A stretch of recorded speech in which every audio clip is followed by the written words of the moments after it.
The chocolate milkshake was already melting in the afternoon heat when Ryan Miller pushed open the diner door. The bell above jingled, mixing with the familiar sounds of downtown Portland on a Tuesday afternoon. Cars hummed past on the street. People chatted on sidewalks. Life moved at its ordinary pace, the way it always did, the way Ryan had grown comfortable with over the past 2 years. "Dad, can I carry it?" Sophia stretched her small arms toward the large cup, her eyes bright with that particular kind of excitement only a 5-year-old could muster over something as simple as carrying a milkshake. Her brown hair caught the sunlight, making her look even younger than her 5 years, more innocent, more precious. "Sure, princess, but be careful. It's heavy." She grabbed the cup with both hands, her face suddenly serious, concentrated, as if this were the most important mission she had ever been given. Ryan smiled despite himself. This was what he loved most about being a father. The way Sophia could turn any simple task into an adventure. The way she approached the world with such earnest determination. They walked slowly down Main Street. The afternoon was pleasant, not too hot, not too cold, perfect for a leisurely walk through downtown. Ryan took a deep breath, savoring these moments. His accounting office consumed most of his days, endless spreadsheets and tax returns and client meetings that blurred together into a monotonous routine. A free afternoon with his daughter was a gift he never took for granted. "My hands are getting cold," Sophia complained, though she held the cup firmly, refusing to give it up. "Want me to hold it for a bit?"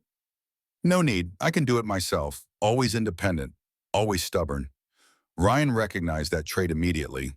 He had been exactly the same at her age. Still was, if he was being honest with himself. It was part of what had made the divorce so difficult. Monica had called him stubborn, he had called her distant. In the end, neither of them had been willing to bend, and so they had broken instead. The house had become quieter since Monica left 2 years ago. These walks with Sophia, these simple afternoons together, they had become the highlight of Ryan's week. The moments that reminded him why he kept going, why he worked the long hours at the office, why he pushed through the loneliness that sometimes crept up on him late at night when Sophia was asleep and the house felt too empty, too silent. The street was busy for a Tuesday afternoon. People leaving work early, students coming home from school, mothers pushing strollers. The typical hustle of a small city where everyone seemed to know each other, or at least recognize the familiar faces that appeared day after day in the same places. They passed the pharmacy where Ryan always bought headache medicine, past the clothing store where Sophia always stopped to admire a blue dress in the window, the one with the white ribbons that she had been wanting for months. Past the bank where Ryan paid bills at the end of every month, standing in line with the other regular customers, all of them going through the same motions, the same routines. "Dad, look!" Sophia pointed to a dog sitting patiently at the bakery door, its tail wagging slowly as it waited. "He's waiting for his owner, just like Rex waits for us." Ryan smiled again. Rex was the neighbor's golden retriever who always waited at the gate for Sophia to come home from school, his whole body wiggling with excitement the moment he saw her. That dog had more enthusiasm for life than most people Ryan knew.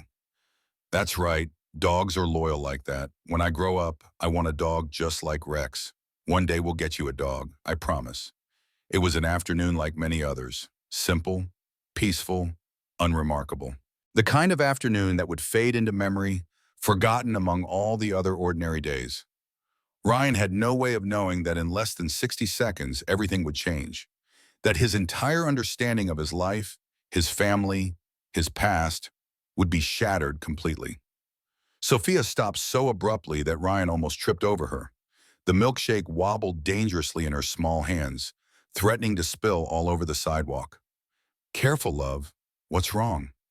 But she did not answer. She stood frozen, staring across the street with her mouth slightly open, her eyes wide with something that looked like shock, or recognition, or both. Ryan followed her gaze, curious to see what had captured her attention so completely. And in that moment, his entire world tilted sideways. On the other side of the street, near a metal trash bin, a girl was crouched down, rummaging through garbage bags scattered on the ground. She looked about Sophia's age, maybe slightly younger. Her clothes were dirty and wrinkled, stained with things Ryan did not want to identify. Her brown hair was messy, tangled, as if it had not been brushed in days, possibly weeks. But it was not that which made Ryan's blood run cold. It was her face. Dad. Sophia's voice came out as a scared whisper, barely audible above the street noise. She looks just like me. Ryan felt as if someone had reached into his chest and squeezed his heart with an iron fist. He blinked several times, convinced he must be seeing things, some kind of optical illusion, a trick of the afternoon light, but he was not imagining it.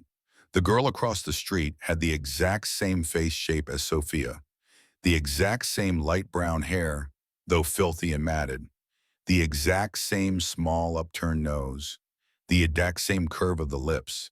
It was as if someone had taken a photograph of Sophia and created a living, breathing copy, then aged that copy through months of hardship and neglect.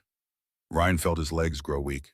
His heart started pounding so loudly he could hear it in his ears, drowning out the street noise, the people, everything. This could not be real. This could not be happening. Things like this did not happen in real life. They happened in movies, in books, in stories people told but never actually experienced. The girl lifted her head at that moment, as if sensing she was being watched.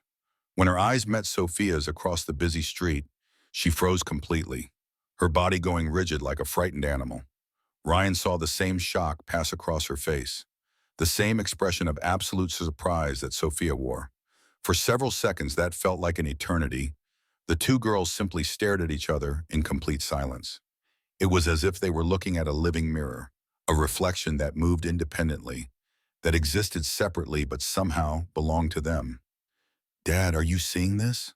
Sophia grabbed the sleeve of Ryan's shirt tightly, unable to take her eyes off the girl. Her voice trembled. She looks exactly like me. Ryan could not speak. His throat was tight, constricted. His mind was in total panic, racing through impossible explanations. How could there be a child identical to his daughter? Where had she come from? Why was she alone on the street, digging through garbage like a stray animal? The questions exploded in his head, too many to process, too overwhelming to handle. The girl across the street kept looking at them for a few more seconds, her eyes full of confusion and fear. Then suddenly, as if waking from a trance, she stood up quickly, grabbed a small dirty bag from the ground, and ran down the sidewalk, disappearing among the crowd of afternoon shoppers and workers heading home. Hey, wait! Sophia stepped forward, reaching out as if wanting to call the girl back, as if she could somehow bridge the distance between them with just her voice. Ryan reacted instinctively, grabbing his daughter's arm gently but firmly. No, Sophia. Let's get out of here. But Dad, did you see? She was just like me. Exactly like me. I saw. Ryan started walking quickly, almost dragging Sophia along. His heart was pounding so hard it felt like it would explode out of his chest. His hands were shaking. His breathing was shallow and rapid. He needed to get away from here, needed to process what he had just seen, needed to think clearly without the distraction of the busy street and the curious looks from passers-by who had noticed them staring. We need to go home now. Why did she run? Was she scared? Ryan did not know what to say. He was in complete shock himself. His legs were trembling as he walked. His mind kept replaying the image of that girl, her face, her eyes, the way she looked at Sophia with that same expression of stunned recognition. Dad, are you okay? You look pale. Ryan stopped in the middle of the sidewalk and took a deep breath, trying to calm himself. A few people passed by, glancing at them curiously, probably wondering why a grown man looked like he had just seen a ghost. Because that was exactly how Ryan felt, as if he had encountered something impossible, something that should not exist. I'm fine, love. It was very strange to see someone who looks so much like you. Strange? Sophia looked at him with those big innocent eyes, eyes that still believed the world made sense, that everything had a logical explanation. I didn't think it was strange. I thought it was amazing, like having a twin sister I didn't know I had. Her words struck Ryan like a lightning bolt. Twin sister. Why had she said exactly that? Children sometimes had instincts about these things, saw connections that adults missed. But this was too specific, too accurate to be just a child's imagination. Sophia, you don't have a twin. You were born alone, remember? I know, Dad, but that's what it seemed like when I looked at her. Like looking in a mirror. but the mirror was dirty and sad. The simple observation from his 5-year-old daughter was almost too much to bear. Ryan felt tears threatening to form, but he pushed them back. He needed to stay calm, needed to think rationally. But rational thought was impossible when his entire understanding of reality had just been shattered. When they got to the car, Ryan was trembling so much, he barely managed to put the key in the lock. His hands would not stop shaking. He helped Sophia into the back seat, made sure her seatbelt was fastened properly, then sat behind the wheel. But he could not start the engine. His hands were shaking uncontrollably, his breath coming in short gasps. "Dad, why are you shaking?" Ryan looked in the rearview mirror and saw his daughter's worried eyes staring back at him. "Just a little nervous, love. It'll pass." But it was not passing. If anything, the shock was getting worse. Now that he was away from the girl, now that he had distance and time to think, Ryan began to question his own sanity. Had he really seen what he thought he saw? Or was his mind playing tricks on him? But no, Sophia had seen it too, had commented on it immediately. This was not a hallucination. This was real. On the drive home, Ryan drove on autopilot, his hands gripping the steering wheel too tightly, his eyes constantly darting to the rearview mirror, as if expecting to see the girl running after the car. Sophia stayed quiet in the back seat, staring out the window. Ryan could almost hear her thoughts working, trying to make sense of what she had witnessed. "Dad? Yes, sweetheart? Where do you think that girl lives?" The simple question from his daughter made Ryan's stomach twist into knots. The image of the girl alone on the street, dirty and desperate, searching through garbage for food, was burned into his mind like a brand. "I don't know, love." "Does she have a mom and dad?" "Everyone has a family, Sophia." Ryan said the words automatically, but even as he spoke them, he knew they were not true. Not everyone had a family. Some people were alone. Some people were forgotten. Some people slipped through the cracks of society, invisible and uncared for. Then why was she alone? Why was she looking through the trash? Ryan had no answer. No answer that would make sense to a 5-year-old. No answer that made sense to him either. "I don't know why she was there, Sophia, but we'll figure it out." When they got home, they sat in the car for a moment in complete silence. The familiar sight of their small house, the neat lawn, the red front door that Ryan had painted just last summer, all of it seemed surreal now, disconnected from the reality of what they had just witnessed downtown. "Dad? Yes? Can we go back there tomorrow, just to see if she's okay?" Sophia's innocent question made Ryan's heart ache. His daughter had such a good heart, such natural empathy. Even at 5 years old, she understood that something was wrong, that someone needed help. That was not something Ryan had taught her. That was just who Sophia was. Kind, caring, aware of others. "We'll see." He said the words, but already Ryan knew he would not be able to forget. He knew he needed to see the girl again, needed to understand what was happening, needed to find answers to the impossible questions swirling in his mind. Inside the house, Ryan tried to keep a normal routine. Sophia turned on the TV and sat on the floor to watch her cartoons, the same shows she watched every afternoon. Ryan went to the kitchen to start preparing dinner, pulling out vegetables and chicken from the refrigerator. But his hands trembled as he chopped vegetables. His mind could not focus on anything other than the image of the girl. The brown hair, the face shape, the eyes, all identical to Sophia. It was not just similar. It was not just a strong resemblance. It was exact, perfect, impossible. "Is dinner ready?" Sophia appeared in the kitchen doorway, her small frame silhouetted against the light from the living room. "Almost. Go change your clothes while I finish." During dinner, neither of them ate much.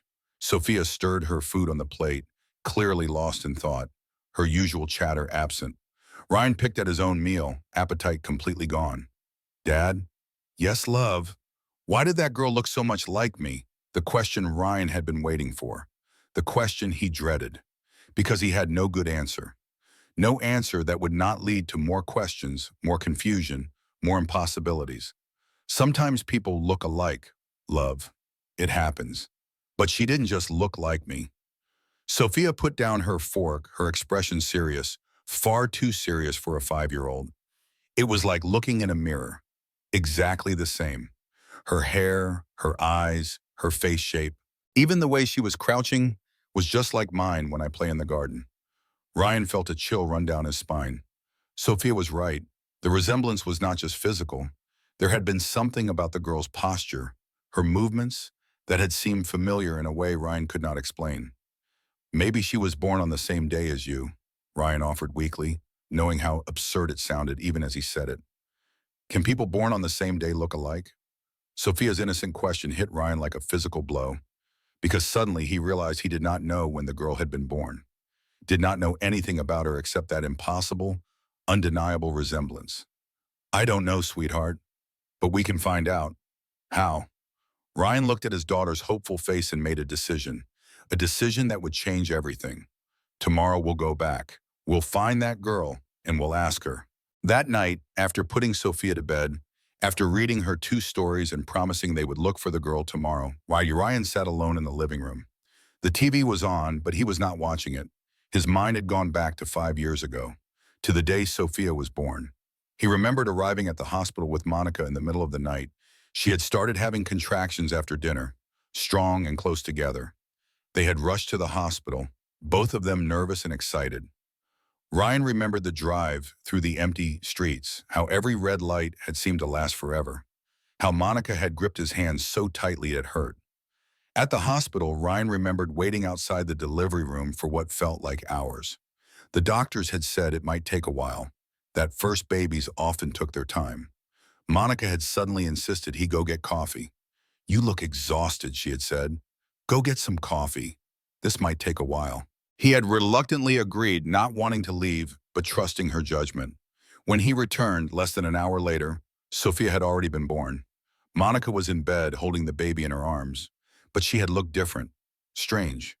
Not the way Ryan had expected a mother to look after giving birth. There was no joy on her face, no sparkle, no warmth. She was pale, distant, as if she were somewhere else entirely, disconnected from the moment. Monica, is everything okay? He had asked the question, approaching the bed slowly, not understanding what he was seeing. Everything's fine. Her answer had been short, clipped, delivered without looking at him. Her voice was strange, mechanical, empty of emotion. Ryan remembered looking at the baby in her arms. Sophia had been small and perfect, sleeping peacefully, her tiny face relaxed and beautiful. But Monica had held her oddly, as if she did not quite know what to do with the bundle in her arms, as if the baby were something foreign and confusing. She's beautiful, Ryan had said, trying to touch the baby's face, wanting to connect with this new life they had created. Yes, Monica had agreed, but there was no emotion in her voice. No love, no wonder, nothing. How was the birth? Are you feeling okay? I'm tired. That was all she said. Tired. And then she had closed her eyes, effectively ending the conversation, shutting Ryan out before he could ask more questions. In the days that followed, Monica had remained distant. She cared for Sophia, but mechanically, going through the motions without the natural affection Ryan had expected to see. When he asked if she was okay, she always gave the same answer. Everything's fine. But she never explained, never opened up, never let him in. Ryan had attributed everything to exhaustion and postpartum hormones. The first months with a baby were hard for any mother. He had tried to be understanding, patient, supportive, but Monica had never warmed up, never bonded with Sophia the way mothers were supposed to. And eventually, 2 years later, she had left, said she could not do it anymore, could not pretend, could not be the mother and wife they needed her to be. But now, 5 years later, with the image of that girl fresh in his mind, Ryan could not stop thinking about that day, about Monica's strange behavior, about the way she had held Sophia, about the coldness in her eyes, about how she had insisted he leave for coffee right before the delivery. Something had happened that day, something Monica had never told him, something that had been hidden, buried, kept secret for 5 long years. Ryan got up from the couch and went to Sophia's room. She was sleeping deeply, hugging her teddy bear, her face peaceful and innocent. In the dark, she looked even younger, more fragile, more precious. Ryan stood there watching his daughter, feeling a mix of love and fierce protectiveness, but also feeling fear. Fear of what he might discover. Fear that his whole life had been built on a lie. Fear that there was something about Sophia, about her birth, about their family that he had never known. The image of the girl on the street came back to his mind with devastating force. Her face, the impossible resemblance, the instant recognition. If that girl was connected to Sophia somehow, if there was a reason they looked identical, then Ryan needed to know, needed to understand, needed to find the truth, no matter how painful or shocking it might be. He kissed Sophia's forehead gently, careful not to wake her, then left the room quietly. Tomorrow he would go back to that street. Tomorrow he would find that girl. Tomorrow he would start looking for answers. Because one thing was absolutely certain. This was not a coincidence. This was not random chance. This was something much bigger, much more complex, much more important than Ryan had ever imagined.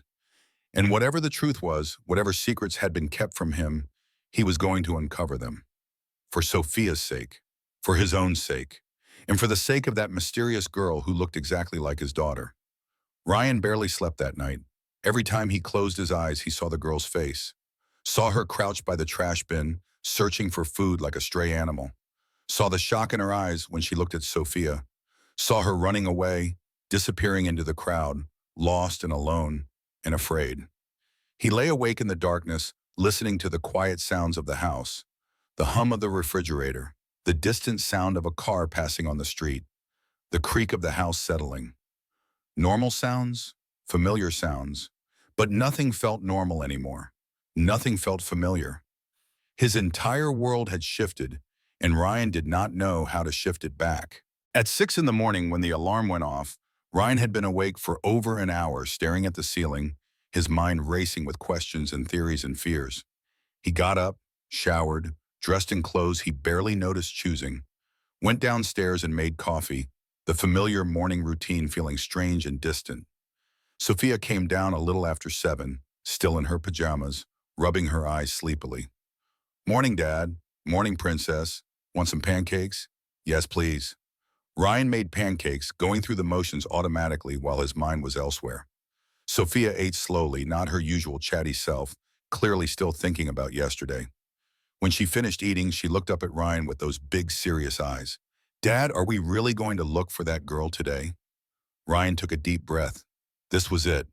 The moment of decision. He could say no.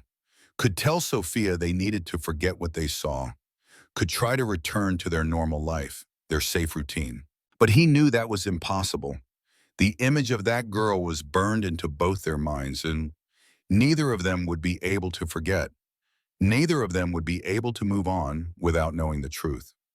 "Yes, we're going to look for her right after I drop you off at school." Sophia's face lit up with relief and hope. "Promise?" "I promise." After dropping Sophia at school, Ryan drove straight to downtown. His heart pounded as he got closer to the street where they had seen the girl yesterday.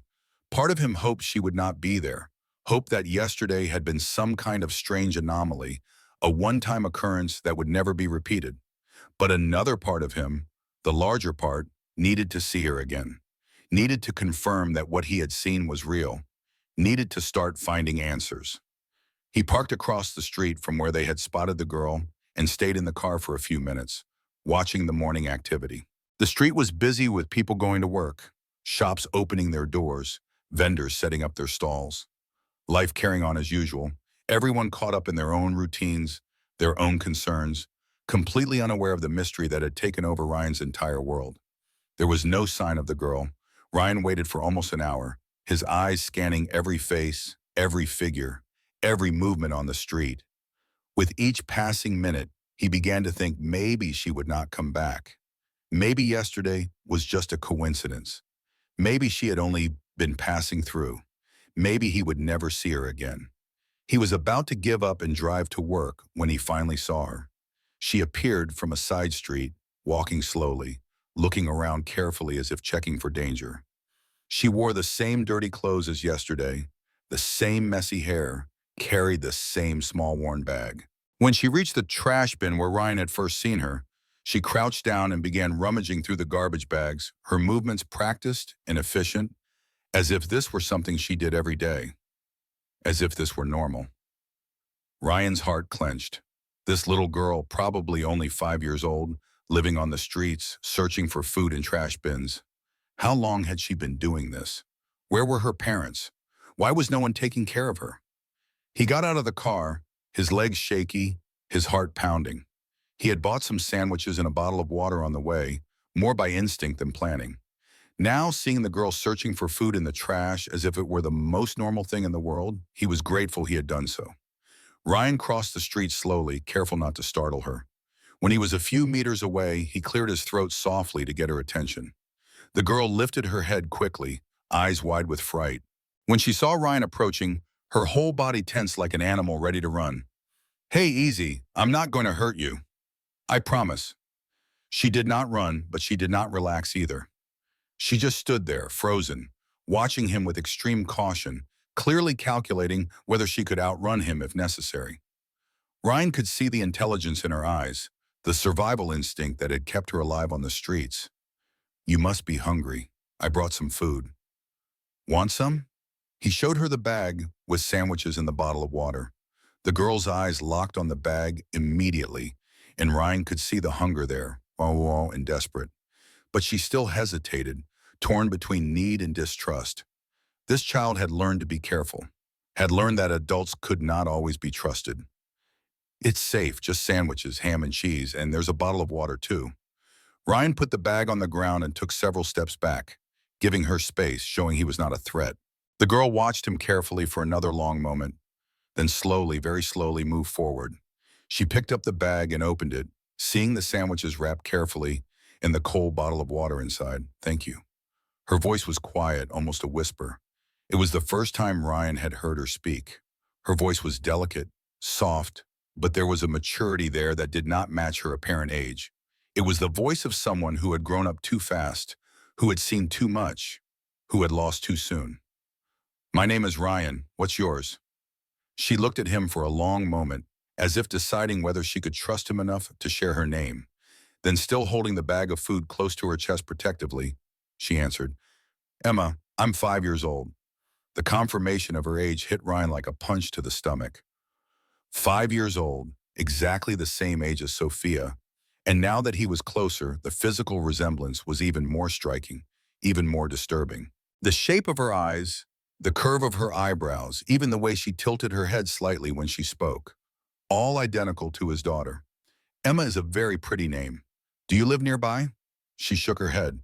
"No, I don't live anywhere." "What do you mean?" Emma took a big bite of one of the sandwiches, chewing carefully, savoring it as if she had not eaten in a long time. After swallowing, she looked at Ryan again, her eyes older than any 5-year-old should be. "My parents died in a car accident a few months ago." Ryan felt his stomach tighten. A 5-year-old should not have to talk about death so casually, so matter-of-factly, as if it were just another ordinary detail of life. "And since then?" "Since then, I take care of myself." Her simple statement broke Ryan's heart into pieces.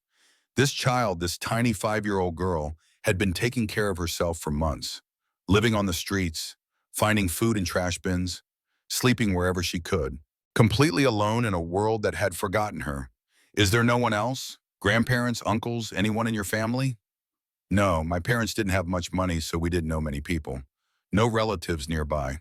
After they died, I didn't know where to go, so I stayed on the street." The matter-of-fact way she described her terrible situation made Ryan feel even worse. Here was a 5-year-old child, the same age as his protected and beloved daughter, who had learned to survive alone on the streets, who talked about it as if it were normal, as if it were just the way things were. "You've been on the street all this time? Alone, am I?" "Yes. At first it was very hard. I cried a lot. But now I know how to manage.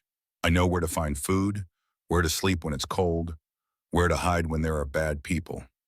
The casual way she described her survival skills, her techniques for avoiding danger, made Ryan want to cry. This was wrong. All of it was wrong. A child should not have to learn these things, should not have to be this strong, this independent, this alone.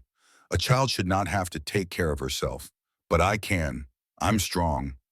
Emma's voice was defiant, but Ryan could hear the uncertainty beneath it, the fear she was trying to hide. "I'm sure you are very strong, probably braver than most adults. But that doesn't mean you should have to do this." She finished the first sandwich and began opening the second, doing so slowly, carefully, as if she wanted the food to last as long as possible.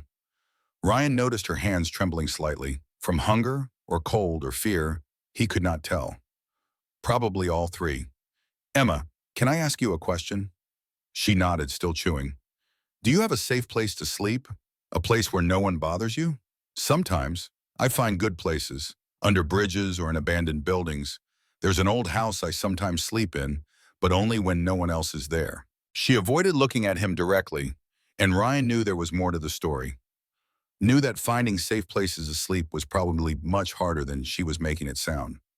Ryan felt a wave of protectiveness so strong it physically hurt his chest. It was a strange feeling, completely unexpected.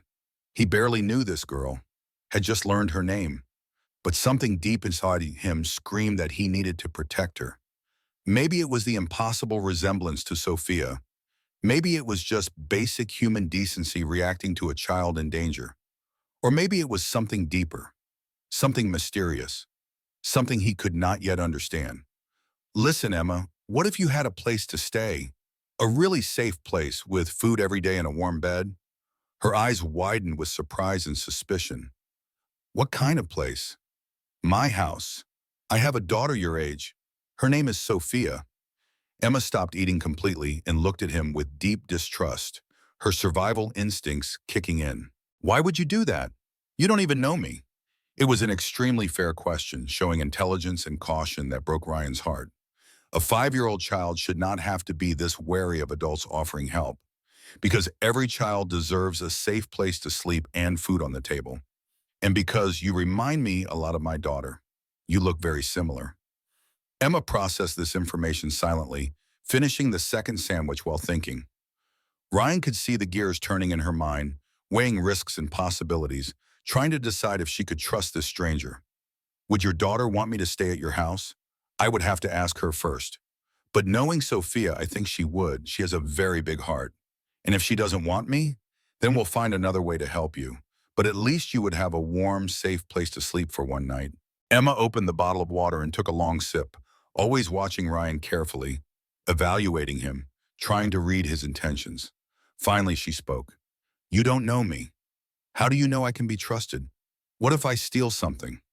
The question revealed a devastating maturity. A 5-year-old talking about theft as if it were a real possibility, as if she had been accused of it before, as if she expected to be blamed for things. Everyone deserves a chance. And looking at you, talking to you, I can see you're a good person. Emma looked down at her hands, at the empty sandwich wrappers, at the nearly empty water bottle. Ryan waited patiently, not wanting to pressure her, knowing this decision had to be hers. If I come with you and things don't work out, can I leave? Of course. You wouldn't be a prisoner. You would be a guest. And guests can leave whenever they want. She nodded thoughtfully, considering carefully. Okay, but you have to ask your daughter first. It wouldn't be fair to her if you brought someone home without asking. Ryan smiled despite the heavy emotions weighing on him. Even in her terrible situation, Emma cared about the feelings of a girl she had never met. That said everything about her character, about who she was beneath the dirt and the fear. You're right, it's very important to ask her first. When will you ask? Today, when I pick her up from school. Then I can come back here and tell you what she says. Where will you find me? I don't always stay in the same place. It's safer that way. How about right here at this spot? What time can you be here? Emma thought for a moment. 5 o'clock in the afternoon. Perfect. I'll be here at 5 sharp. Emma finished the water and put the empty bottle carefully in her bag, as if even trash might have value. Then she looked at Ryan with those old, wise eyes. Thank you for the food. It's been a long time since I ate something so good.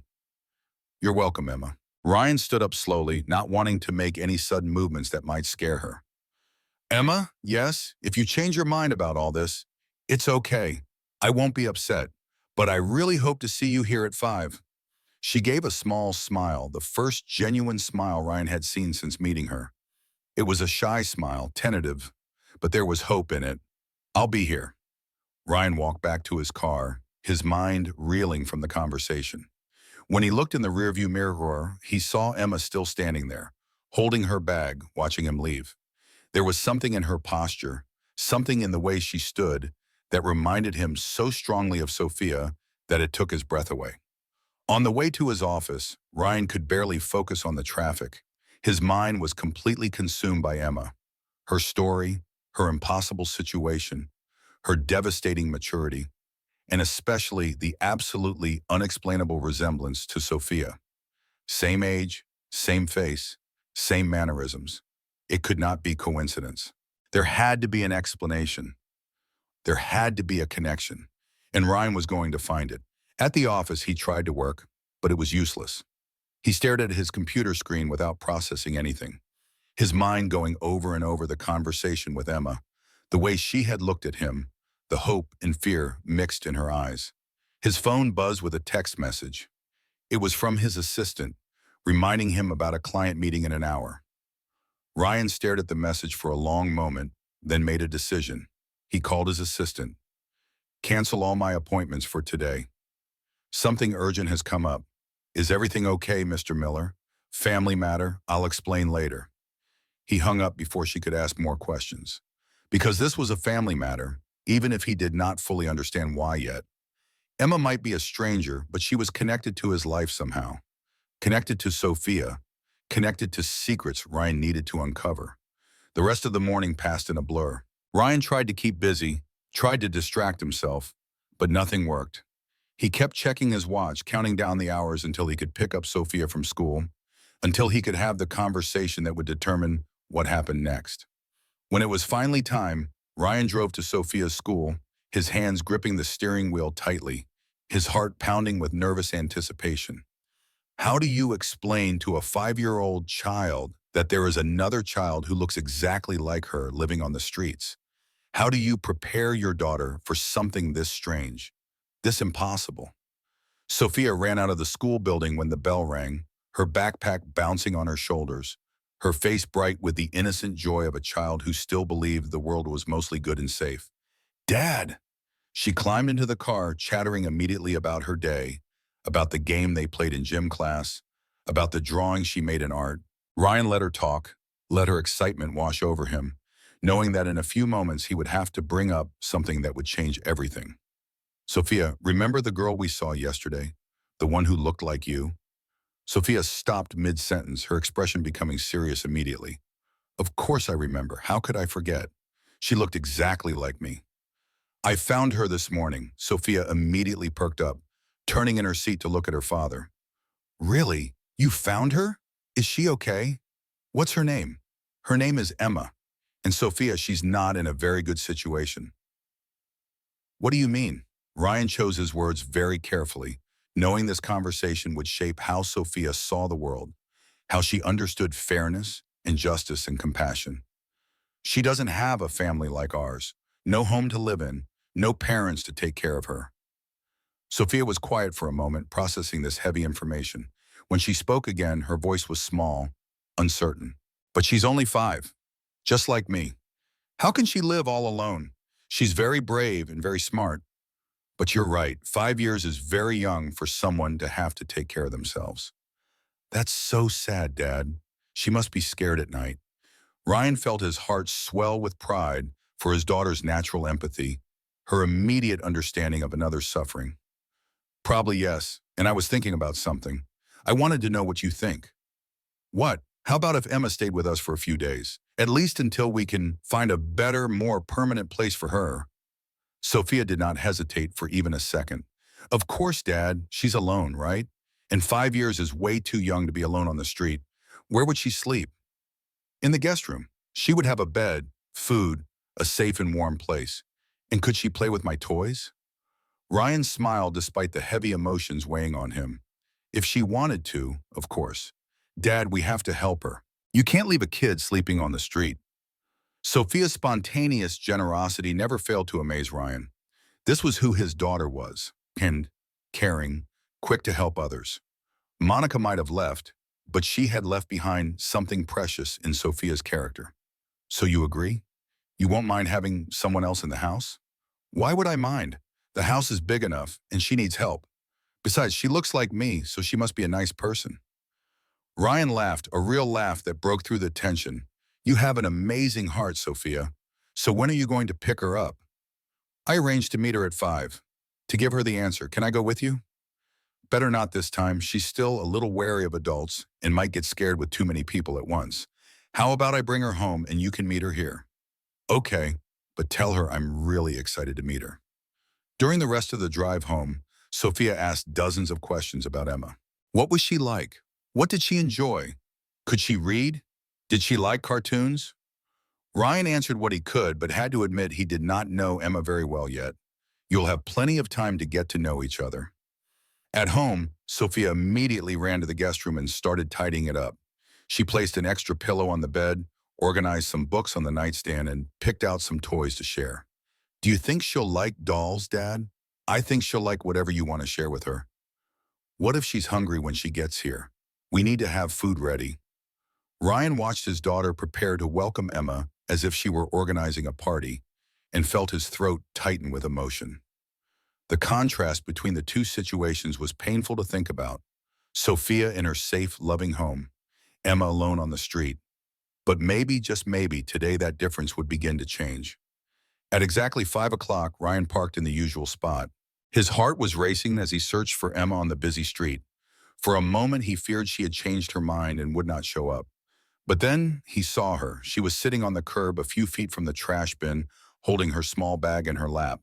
When she saw Ryan's car, she stood up slowly, still hesitant, still uncertain. Ryan got out of the car and walked over to her. Hi, Emma. Hi. Her voice was low, nervous, barely audible above the street noise. I talked to Sophia. She got very excited when she heard you would be staying with us. Emma's eyes lit up a little, hope breaking through the fear. She didn't mind. On the contrary, she said we had to help you, that 5 years is way too young to be alone on the street. Emma smiled shyly, the first real smile Ryan had seen from her. She seems nice.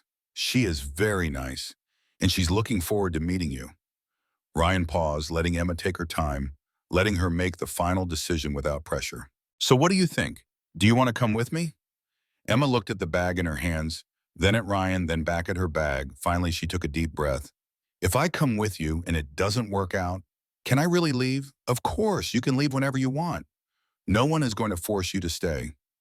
And what if your daughter doesn't like me when she meets me? That won't happen. But if for some reason you two don't get along, we'll find another solution. Emma took another deep breath, making perhaps the biggest decision of her young life. Okay, I'll go.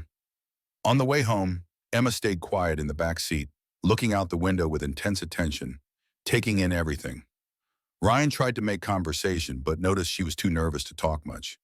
The house isn't very big, but it's comfortable. You'll like it. Okay. Sophia cleaned up the guest room for you. She also put some toys there. She didn't have to do that. She wanted to. She likes sharing. When they arrived at the house, Sophia was waiting at the living room window, her face pressed against the glass. As soon as she saw the car pull up, she ran to the door, barely able to contain her excitement. Ryan got out first and helped Emma out of the car. The two girls looked at each other in silence for a few seconds. The resemblance was even more striking now, seeing them face to face in the afternoon light. Two versions of the same person, one clean and well cared for, one dirty and neglected, but both with the exact same features, the exact same face. Hi. Are you Emma? Sophia spoke first, her voice gentle and welcoming. Yes. Are you Sophia? Emma's voice was barely a whisper, shy and uncertain. I am. My dad said you're going to stay here for a few days, if everything goes well. Yes, if that's okay. Of course it's okay. Want to come in? I can show you the house. Emma looked at Ryan as if asking for permission. He nodded encouragingly. Go ahead. Sophia will take good care of you. They walked into the house together, side by side, but not quite touching, both uncertain of this new situation. Ryan followed behind them, watching their interaction, his heart full of emotions he could not quite name. This was only the beginning of understanding, the beginning of truth, the beginning of discovering secrets that had been buried for 5 long years. And Ryan knew with absolute certainty that nothing would ever be the same again. The morning light filtered through the curtains of Ryan's bedroom, but he had been awake long before dawn broke. Sleep had been impossible. Every time he closed his eyes, he saw Emma's face superimposed over Sophia's, two identical images merging and separating in his mind like a puzzle he could not solve. 3 days had passed since Emma came to stay with them. 3 days of watching the two girls interact with an ease that defied logic. 3 days of pretending everything was normal, while questions gnawed at his insides like hungry wolves. Ryan got out of bed and walked quietly down the hallway. He paused outside the guest room where Emma slept. Through the crack in the door, he could see her small form curled up under the blankets, finally peaceful after those first nights of nightmares and fear. The transformation had been remarkable. With regular meals and a safe place to sleep, Emma was beginning to look more like a normal 5-year-old child. The hollow look in her eyes was fading. The constant tension in her shoulders was relaxing, but the resemblance to Sophia remained impossible to ignore. Ryan continued down the hall to Sophia's room. His daughter was still asleep, clutching her teddy bear, her face serene and innocent. Looking at her now, knowing Emma was just across the hall, the similarity was overwhelming. It was not just physical features. It was the way they both tilted their heads when thinking. The way they both wrinkled their noses when they laughed. The way they both had a habit of tucking their hair behind their left ear. Identical habits. Identical mannerisms. Born on the same day. No, this was not coincidence. This could not be coincidence. Ryan went downstairs and made coffee, his hands moving through the familiar motions while his mind raced. He had made a decision during the long, sleepless hours of the night. Today he would start looking for real answers. Today he would stop pretending he could ignore the impossible truth staring him in the face. He pulled out his phone and searched for private investigators in Portland. After reading several reviews, he found one that seemed reputable. Marcus Webb, former police detective, specialized in family cases. The reviews praised his discretion and thoroughness. Ryan called the number before he could change his mind. It was barely 7 in the morning, but the phone was answered on the second ring. Webb Investigations. The voice was gruff, professional, awake despite the early hour. My name is Ryan Miller. I need help with a family matter. It's urgent. There was a pause, then the sound of papers rustling. Can you be at my office in an hour? Yes, thank you. Ryan hung up and finished his coffee, staring out the window at the quiet street. The neighborhood was just beginning to wake up. A jogger passed by. A car started somewhere down the block. Normal morning sounds, but nothing felt normal anymore. Upstairs, he heard the sound of small feet padding across the floor. A moment later, Sophia appeared in the kitchen doorway, still in her pajamas, hair tousled from sleep. Morning, Dad. Morning, Princess. Want some breakfast? Is Emma awake? Not yet. Let her sleep a bit more. She needs rest. Sophia climbed onto a chair at the kitchen table, watching as Ryan pulled out eggs and bread. Dad, can I ask you something? Of course. Why does Emma look so much like me? Is it magic? Ryan cracked eggs into a pan, buying himself a moment to think. How do you explain something you do not understand yourself? I don't think it's magic, sweetheart, but I don't know the answer yet. That's why I need to do some investigating today. Like a detective? Exactly like a detective. Can I help? You're already helping. By being kind to Emma, by making her feel welcome. That's the most important thing right now. Sophia seemed satisfied with this answer. She swung her legs back and forth, humming to herself while Ryan finished making breakfast. A few minutes later, Emma appeared in the doorway, moving cautiously as she always did in the mornings, as if still not quite believing this place was safe, that she was allowed to be here. Good morning, Emma. Did you sleep well? Yes, thank you. Her voice was still quiet, still hesitant, but less fearful than those first days. She took a seat next to Sophia, and the two girls smiled at each other with the easy affection that had developed so quickly between them. After breakfast, Ryan dropped both girls at school. He had enrolled Emma temporarily, telling the administrators she was staying with him while family matters were sorted out. They had asked surprisingly few questions, perhaps too used to complicated family situations to pry. Then Ryan drove to the address Marcus Webb had given him. The office was on the second floor of an older building downtown, the kind of place that had seen better days, but maintained a certain worn dignity. The sign on the door read Webb Investigations in simple black letters. Ryan knocked and entered. The office was small but organized. Filing cabinets lined one wall. A desk sat near the window, covered with papers and a computer that looked ancient. Behind the desk sat a man in his mid-50s, gray hair cut short, sharp eyes that seemed to take in everything at once. Ryan Miller?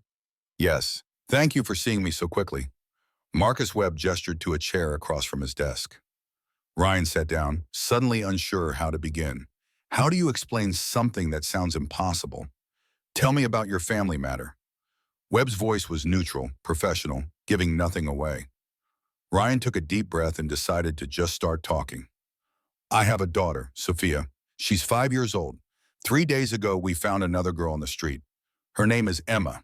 She's also 5 years old. And she looks exactly like Sophia, not similar. Exactly the same. Webb leaned back in his chair, his expression unreadable. When you say exactly the same, I mean identical. Same face, same hair, same features. Like looking at the same person twice. And this girl, Emma, where is she now? Staying with me. She was living on the streets. Her adoptive parents died in a car accident 3 months ago. Adoptive parents. Webb picked up a pen and pulled a notepad closer. Do you know their names? David and Linda Thompson? And do you know where Emma was born? Ryan felt his throat tighten. She told me she was born on March 15th, 2019, the same day as Sophia, at the same hospital. St. Mary's Central Hospital here in Portland. Marcus Webb's pen stopped moving. He looked up at Ryan with new intensity. Same day, same hospital, an identical appearance. Yes, and you want me to find out if there's a connection. I need to know the truth. Whatever it is. Webb nodded slowly, already making notes. I'll need some information from you. Your daughter's birth certificate, any medical records you have, your ex-wife's contact information if possible. Ryan provided everything Webb asked for, his hands shaking slightly as he wrote down details he thought he knew, but now questioned. When was the last time he had actually looked at Sophia's birth certificate? Had he ever really examined it carefully? This will take some time, Webb said when Ryan finished. A few days at least, maybe a week, I understand. Whatever it costs. It's not about the cost, Mr. Miller. This kind of investigation requires delicacy. Medical records, birth certificates, these things are protected. I need to be careful. I trust you. Webb studied Ryan for a long moment. Mr. Miller, I have to ask, are you prepared for what I might find? Sometimes the truth is not what we want to hear. I need to know. For my daughter. For Emma. Whatever the truth is, I need to know it. After leaving Webb's office, Ryan drove aimlessly for a while, not ready to go home, not ready to face the normal routine of his day. His phone rang. It was his assistant at the office, asking about the appointments he had canceled. Ryan told her he was taking personal time, that he would explain later. She did not push. Bless her. He found himself driving to St. Mary's Central Hospital. The building was large and modern, with additions that had been built over the years. Ryan parked and sat in the car, staring at the entrance. Sophia had been born here. Emma claimed she had been born here. On the same day. What were the odds? Ryan got out of the car and walked into the hospital. He found the information desk and asked to speak with someone about birth records from 5 years ago. The receptionist, a tired-looking young woman, barely looked up from her computer. Medical records are on the 3rd floor, West Wing. Ryan took the elevator up and followed the signs to a small office labeled Medical Records.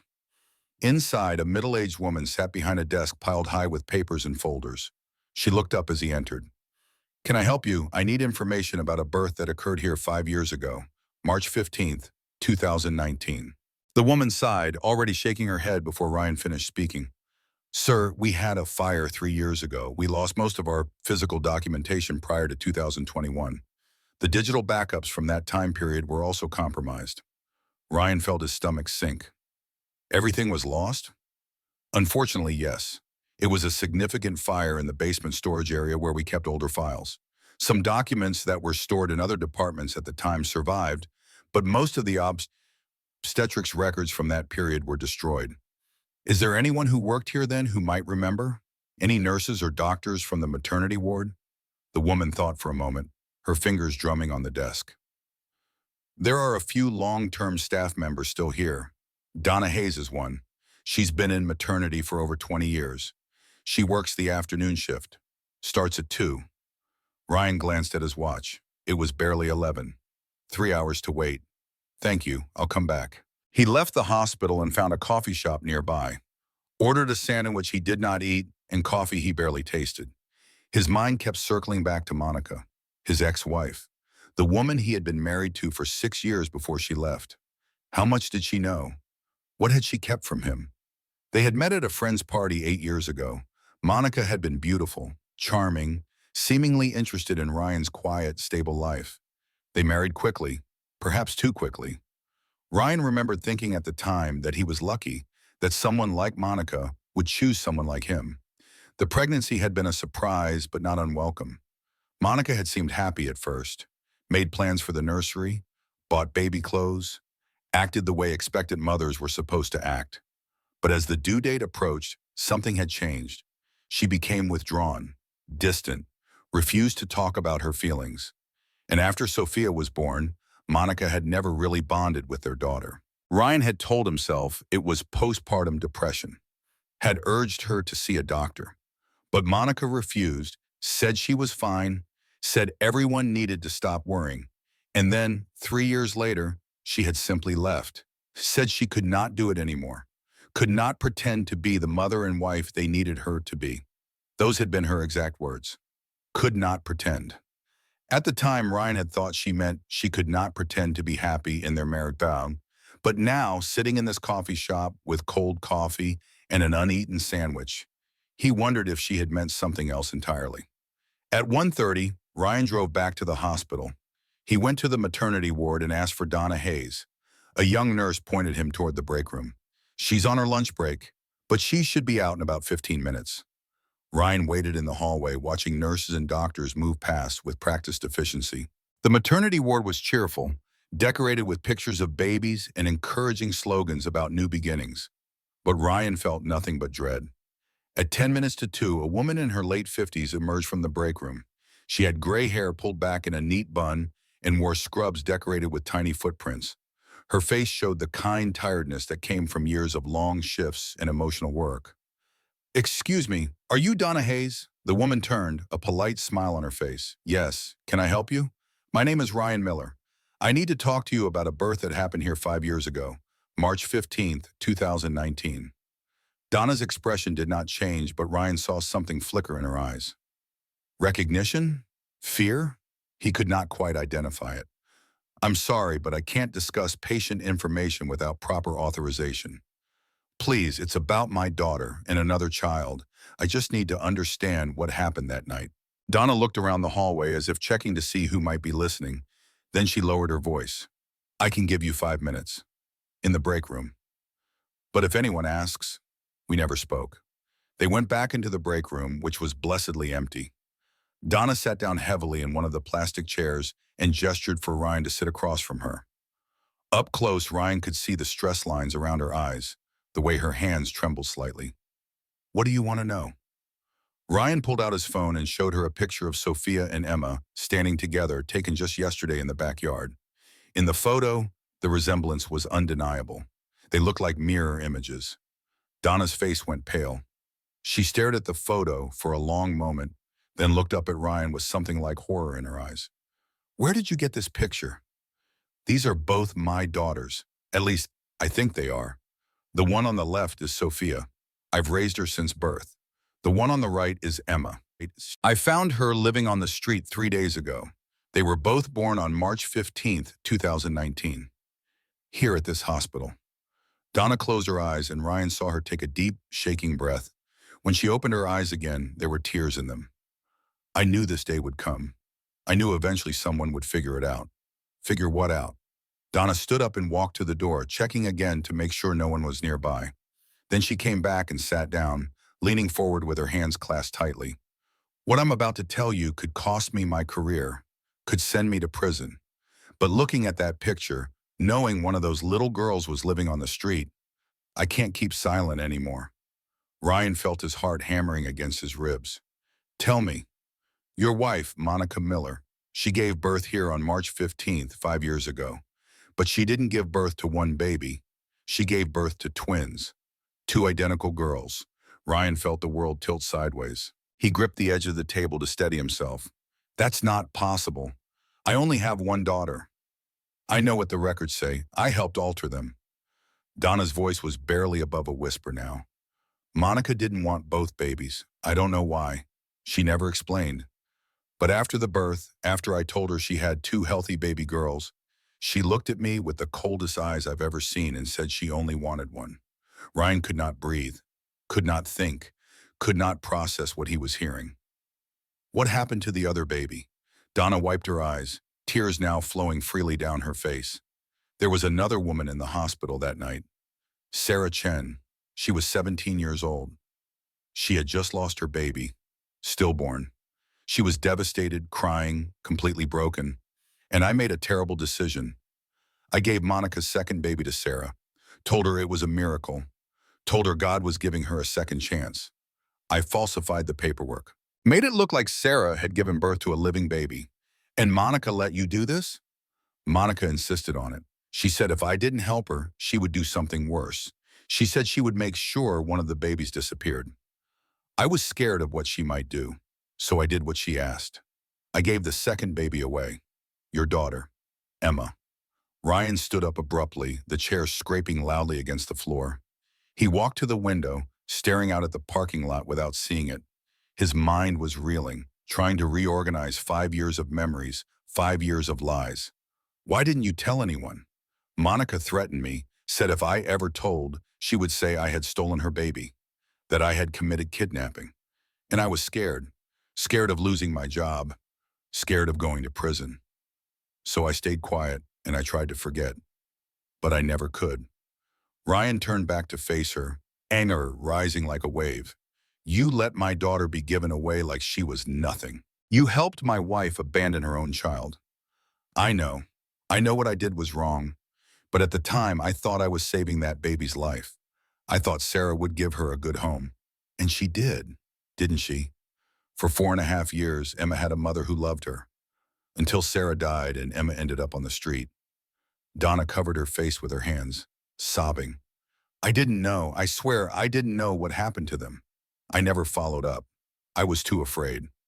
Ryan felt rage and pity warring inside him. Donna had made terrible choices, had broken laws and betrayed trust, but she had also saved Emma from whatever Monica might have done. And in her own twisted way, she had tried to give Emma a chance at a normal life. I need you to write down everything. Everything that happened that night. Every detail you remember. Are you going to turn me in? I don't know yet, but those two little girls deserve the truth. And I need evidence. Official evidence. Donna nodded, still crying, and reached for a notepad. Her hands shook as she began to write. While she wrote, Ryan called Marcus Webb. I found something. You need to come to St. Mary's Hospital, now. Webb arrived within 20 minutes, moving with the efficient speed of someone who had spent years responding to urgent calls. Ryan met him in the lobby and quickly explained what Donna had told him. Webb's expression remained neutral, but Ryan saw the intensity in his eyes. Is she willing to make an official statement? She's writing one now. They went up to the maternity ward together. Donna had finished writing and sat with her head in her hands, looking older and more defeated than she had 30 minutes ago. Webb introduced himself and read through her statement carefully. This is explosive, he said quietly. This could open up criminal investigations against you and against Monica Miller. I know, Donna whispered. I'm ready to face the consequences. Webb looked at Ryan. What do you want to do with this information? I want to confront Monica. I want to hear her explain why she did this. And then I want to make sure Emma is legally mine. That no one can ever take her away from me again. That's going to require DNA tests, court filings, possibly a custody battle if Monica fights it. Let her fight. I have the truth now. And I have a witness.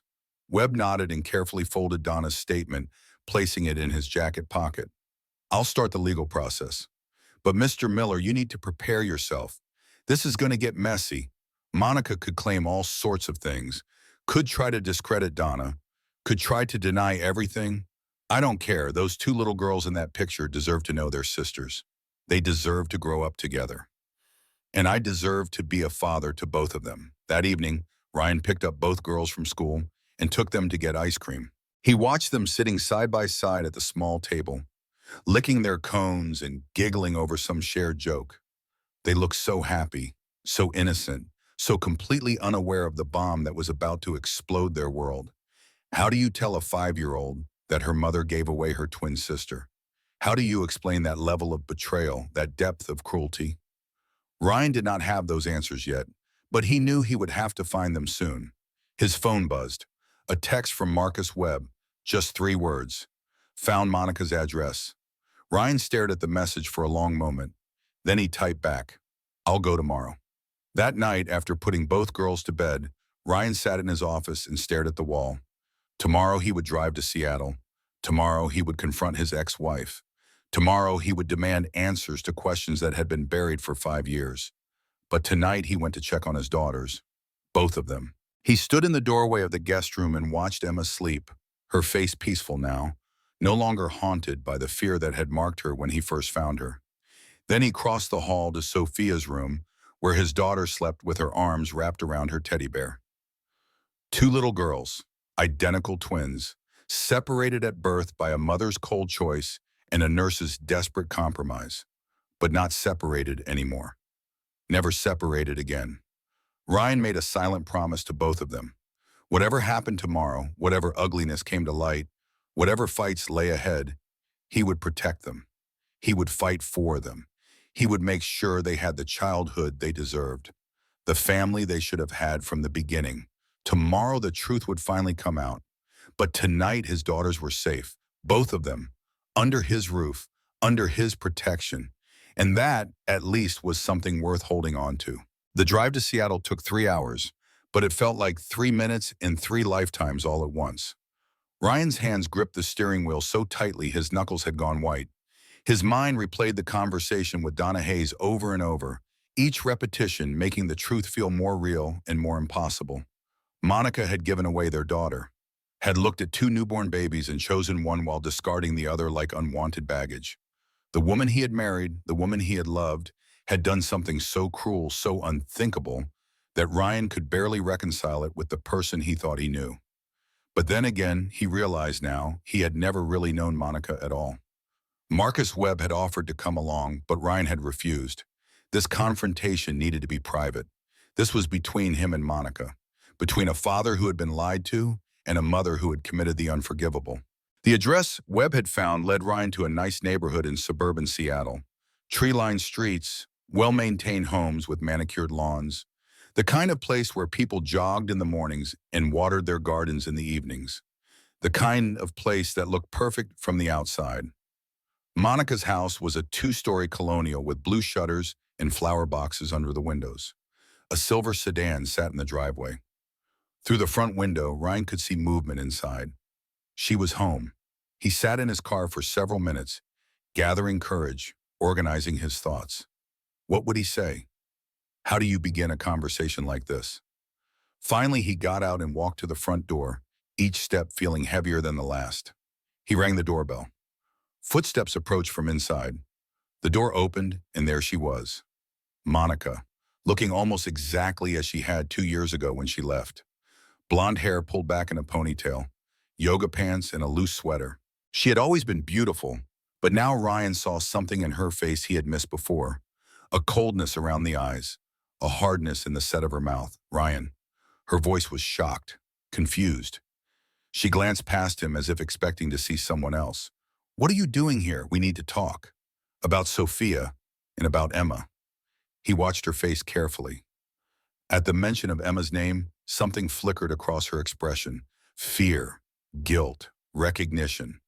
It was only there for a split second, but Ryan saw it clearly. I don't know anyone named Emma, but her voice wavered just slightly. Ryan pushed past her into the house without waiting for an invitation. Monica made a small sound of protest but did not try to stop him. The interior was tastefully decorated. Expensive furniture, art on the walls, everything neat and orderly and carefully arranged. Like Monica herself, perfect on the surface. Ryan turned to face her. You gave birth to twins 5 years ago. 2 identical girls. You kept Sophia and gave Emma away. Gave her to a 17-year-old girl who had just lost her baby, and you made a nurse help you cover it up. Monica's face went pale. She closed the front door slowly, her hands shaking.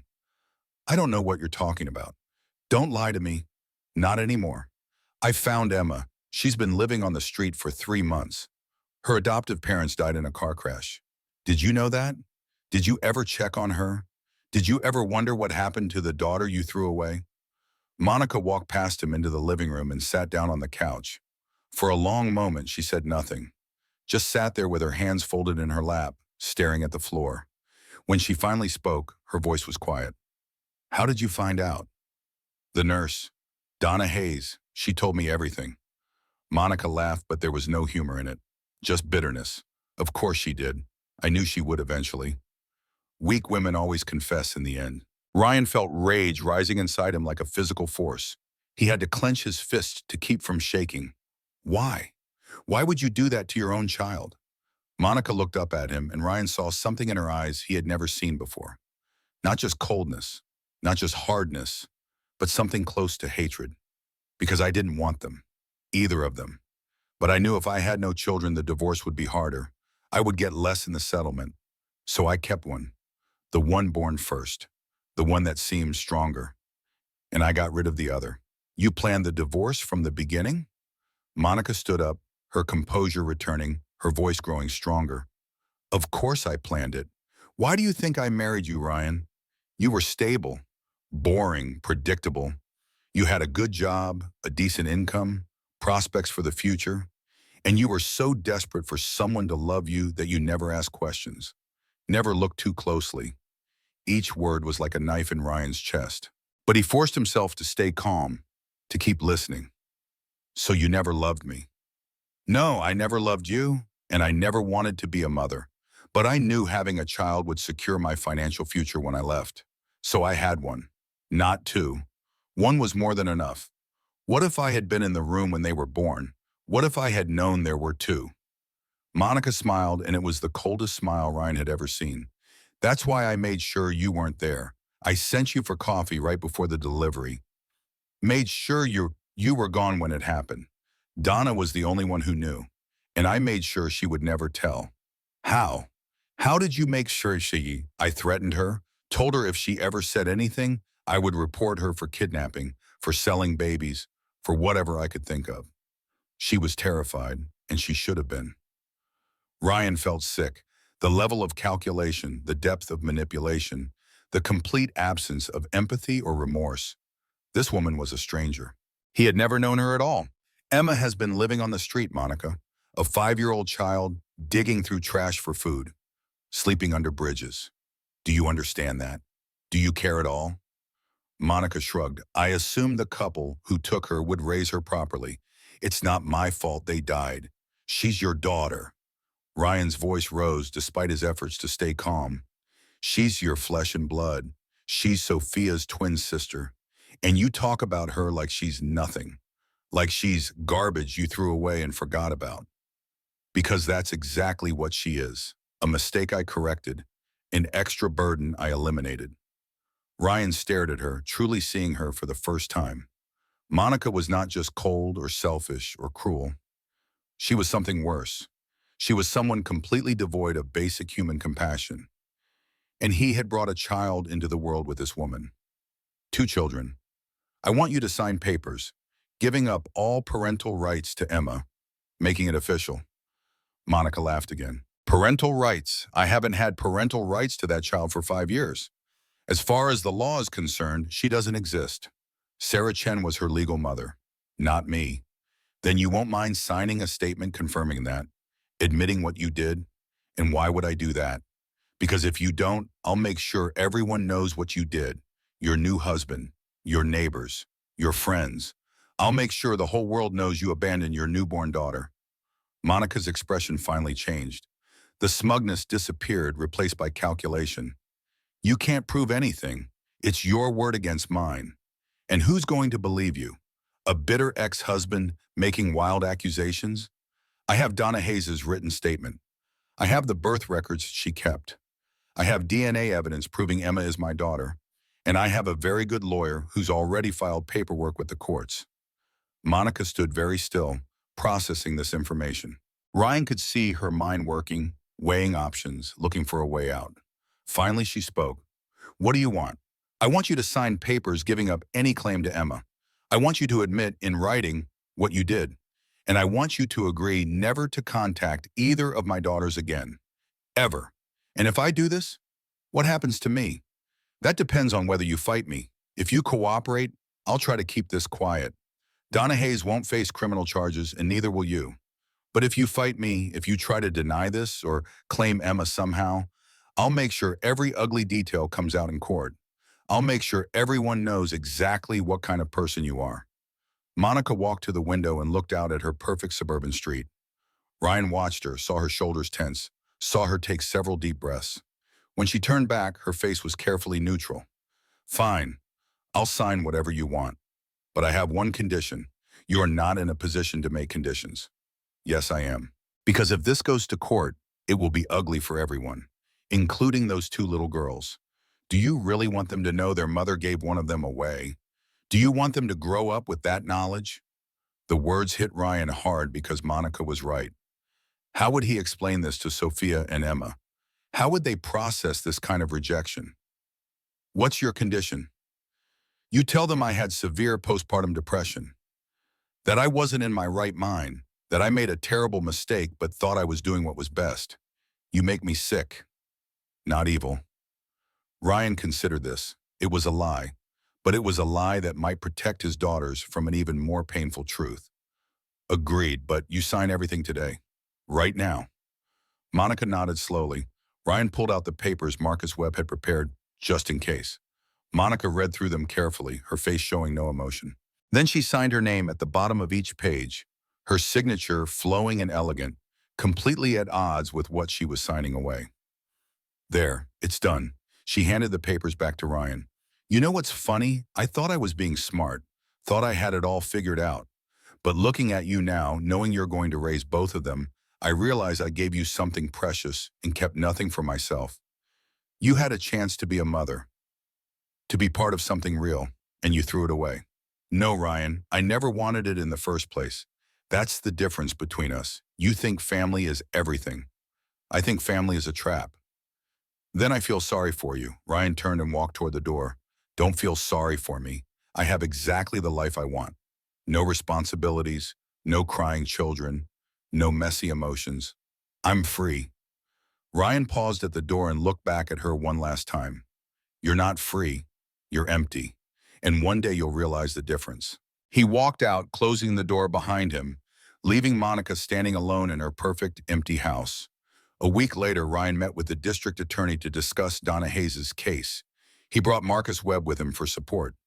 The DA laid out the potential charges: falsifying medical records, conspiracy, child endangerment. Ryan listened to it all, then spoke clearly. I don't want to press charges against Donna Hayes. Yes, what she did was wrong. Yes, she broke the law. But she also saved my daughter's life. If Monica had been left alone with both babies that night, I don't know what would have happened. Donna made a terrible choice, but it came from a place of trying to protect a child. The DA frowned. Mr. Miller, this is a serious crime, I understand. But Donna has cooperated fully. She's provided evidence that helped me get custody of Emma. And more importantly, because of her decision 5 years ago, Emma was raised by people who loved her. Sarah and David Thompson gave my daughter 4.5 years of love. That matters. After much discussion, a deal was reached. Donna Hayes would resign from nursing, perform community service, and be on probation for 2 years. But she would not go to prison. Ryan visited Donna one last time before she left St. Mary's Hospital for good. She looked older, more tired, but there was something else in her face too. Relief. Thank you, Mr. Miller. I don't deserve your kindness. Ryan shook his head. You made a mistake, but you also saved Emma. I won't forget that. Donna wiped her eyes. How is she? Emma, she's home. She's healing. She's loved. That's all I ever wanted for her. They shook hands and Ryan left, knowing he had made the right choice. Justice was not always about punishment. Sometimes it was about understanding the complicated ways people tried to do good in impossible situations. The drive back to Portland was different from the drive there. Ryan felt lighter somehow, despite the ugliness of the conversation with Monica. He had the signed papers in his briefcase. He had the truth, and he had a clear path forward. But he also had a difficult conversation ahead of him. He needed to tell Sophia and Emma that they were sisters, that they were twins, and he needed to explain why they had been separated without destroying their ability to trust, to love, to believe in family. When Ryan got home, both girls were in the backyard playing on the swing set. Their laughter carried through the warm afternoon air. Ryan stood at the kitchen window watching them, these two identical souls who should never have been apart. He went outside and sat on the porch steps. After a few minutes, the girls noticed him and came running over, their faces flushed and happy. "Dad, did you finish your work trip?" Sophia climbed onto his lap, and Emma sat beside him on the steps, close but still maintaining that small distance she kept with adults. "I did, and I need to talk to both of you about something very important." Both girls went quiet, sensing the seriousness in his tone. "Emma, Sophia, I've discovered something amazing. Something that explains why you look so much alike." He took a deep breath, choosing his words carefully. "You're sisters. Not just regular sisters. You're twins. You were born on the same day, at the same time, at the same hospital." Sophia's eyes went wide. "We're twins? Really truly twins?" "Yes, really truly." Emma looked confused, her small face scrunching up as she tried to process this. "But how? I had different parents. My mom was Sarah." "You did have a different mom who raised you, and she loved you very much. But the woman who gave birth to you is the same woman who gave birth to Sophia. Her name is Monica." Ryan saw Sophia's face change as she understood what he was saying. "Monica is Emma's birth mom too?" "Yes. Then why did Emma live with different people?" This was the hard part. Ryan had rehearsed this moment in his mind during the drive home, trying to find words that were honest but not crushing. "When you were both born, your birth mother was very sick. She had something called postpartum depression. It's an illness that happens to some women after they have babies. It made her unable to think clearly. She thought she could only take care of one baby, so she asked the nurses to find a good home for the other baby, for Emma." Sophia processed this for a moment. So she didn't want to give Emma away? She just thought she had to? The lie tasted bitter in Ryan's mouth, but he told it anyway, for his daughter's sake. She thought she was doing the right thing. She was wrong, very wrong, but she wasn't trying to be mean. Emma spoke up, her voice small. "Did my mom, Sarah, know I was someone else's baby?" "No, the nurses told her you were hers, and in every way that mattered, you were hers. She loved you and raised you and took care of you. She was your real mom." Ryan put his arm around Emma, drawing her closer. "But now you know you also have a birth family. You have me, and you have Sophia, your twin sister." The two girls looked at each other, really looked, as if seeing each other for the first time despite having lived together for days. "We're really sisters?" Emma's voice was filled with wonder. "Really, really sisters." Sophia reached out and took Emma's hand. "I always wanted a sister." "Me too." They hugged, and Ryan felt tears burning in his eyes. This moment, this connection, this was what Monica had tried to prevent. This was what she had nearly destroyed. "Emma, there's something else I need to tell you. I've started the legal process to officially become your father. If you agree, you can be Emma Miller instead of Emma Thompson. You'll be part of our family permanently." Emma looked up at him with those eyes that had seen too much hardship, too much loss. "Really? I can stay forever?" "Forever and ever. If you want to, I want to." Her voice was firm, certain, carrying none of the usual hesitation. "Then it's decided." Over the following weeks, the legal process moved forward. DNA tests confirmed what everyone already knew. Emma and Sophia were identical twins, and Ryan was their biological father. Monica had signed away all rights, and with Sarah and David Thompson deceased, there was no one to contest the adoption. The court hearing was brief. The judge, a kind-looking woman in her 60s, asked Emma a few questions. "Emma, do you want Ryan Miller to be your legal father?" "Yes." "And you understand this is permanent? That you'll be part of his family?" "Yes, I understand." The judge smiled and signed the papers.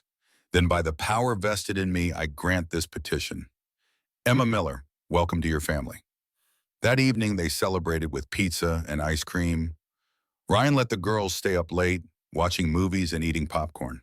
Around 9 o'clock, Sophia fell asleep on the couch, and Emma started nodding off beside her. Ryan carried first Sophia, then Emma up to their beds. Emma's room was no longer the guest room. It was her room, decorated with the things she had chosen, filled with her own clothes and toys and books. A real room for a real daughter. Before turning off the light, Ryan sat on the edge of Emma's bed. Emma, I want you to know something. I will never let anything bad happen to you again. You're safe here. You're loved here. You're home. Emma looked up at him, and for the first time since he had found her, she looked truly peaceful. I know, Dad. I finally know. In the weeks that followed, Emma began to truly heal. The nightmares became less frequent. The habit of hoarding food slowly disappeared. She laughed more, played more, let herself be a child again. The bond between the two girls deepened in ways that went beyond friendship. They seemed to understand each other without words, often finishing each other's sentences or knowing what the other was thinking. The connection that should have been there from birth was forming now, stronger for having been delayed. One Saturday morning, 2 months after Emma came to live with them permanently, Ryan found the girls in Sophia's room looking at a photo album. What are you two looking at? Pictures of when I was a baby. Sophia pointed to a photo of Monica holding infant Sophia in the hospital. That's our birth mother, right? Monica? Yes. Emma studied the photo carefully. She looked sad. She was sick, remember? The illness made it hard for her to be happy. But she's not sick anymore, right? Ryan sat down beside them. No, she's better now. Then why doesn't she want to see us? The question was inevitable, but it still hurt to hear. Sometimes when people are sick for a long time, it changes them. Your birth mother decided she wasn't ready to be a parent. But that's not your fault. That's her loss, not yours. Sophia closed the photo album. I think we're lucky. We have you. Emma nodded, then said something that made Ryan's heart swell. And we have each other. She said it with such certainty, such gratitude, that Ryan understood. They did have each other now, despite everything. Despite Monica's cruelty and Donna's compromise and 5 years of separation. Despite the streets and the hunger and the fear. They had each other. That afternoon, Ryan took both girls to the beach. They built sandcastles and chased waves and collected shells. Emma squealed with delight when cold water splashed her legs, and Sophia showed her how to find the best well half buried in the sand. A woman walking past stopped and smiled at them. Your daughters are beautiful and so alike. Are they twins? Yes, they are. Ryan said it with pride, with certainty, with love. Yes, they were twins. They always had been. And now, finally, they were together where they belonged. As the sun began to set, painting the sky in shades of orange and pink, the three of them sat on a blanket watching the waves. Emma leaned against Ryan on one side, Sophia on the other. Perfect symmetry, perfect balance. A family that had been broken and was now whole. Dad? Emma's voice was soft. Yes, sweetie. Thank you for finding me. Ryan wrapped his arms around both his daughters, holding them close. Thank you for being brave enough to let me. They sat there together as the sun sank lower, as the sky turned from orange to purple to deep blue. Three people who had found each other against impossible odds. Three people who had become a family not through perfect circumstances, but through love and determination and the refusal to give up. Monica had tried to keep them apart. Fate had separated them for 5 years. But in the end, the truth had won. Love had won. Family had won. 2 years had passed since that day on the beach. Emma was now 7 years old, thriving in second grade. The hollow look that had once haunted her eyes was completely gone, replaced by the bright spark of a happy child. Her artwork hung on the refrigerator, colorful drawings of their family, always showing three people holding hands. Sophia, also 7, had become fiercely protective of her twin. At school, she made sure Emma was included in every game, every group, every activity. The bond between them had deepened into something unbreakable. Ryan had cut back his hours at the accounting firm, choosing to prioritize time with his daughters over career advancement. Some evenings, he would find them curled up together in one bed, reading the same book, their identical faces concentrated in the lamplight. The nightmares had stopped. The fear had faded. Emma no longer hoarded food or asked if she could stay. She knew with absolute certainty that she was home. One Sunday morning, Ryan woke to the sound of giggling from downstairs. He found both girls in the kitchen, attempting to make pancakes as a surprise. The kitchen was a mess, flour everywhere, but their faces were radiant with joy. Emma looked up and saw him standing in the doorway. Dad, we're making breakfast. Well, trying to, Sophia added, laughing. We might need some help. Ryan joined them, and together they finished making the pancakes. As they sat at the table eating, Emma reached out and took his hand. Dad, I was thinking, I'm really glad that day happened, when you found me. Ryan squeezed her hand gently. Me too, sweetheart. Me too. And I'm glad, Sophia added, because now I have the best sister in the world. The two girls grinned at each other, that special connection between twins shining through. Ryan looked at his daughters, these two miracles who had found their way back to each other, and felt his heart overflow with gratitude. The past could not be changed. The pain and the loss and the years apart would always be part of their story. But the future was theirs to create, together. And as stars began to appear in the darkening sky outside, Ryan made a silent promise to protect these girls, to give them the childhood they deserved, to make sure they always knew they were wanted, they were loved, they were home. The past could not be changed, but the future was theirs to create, together.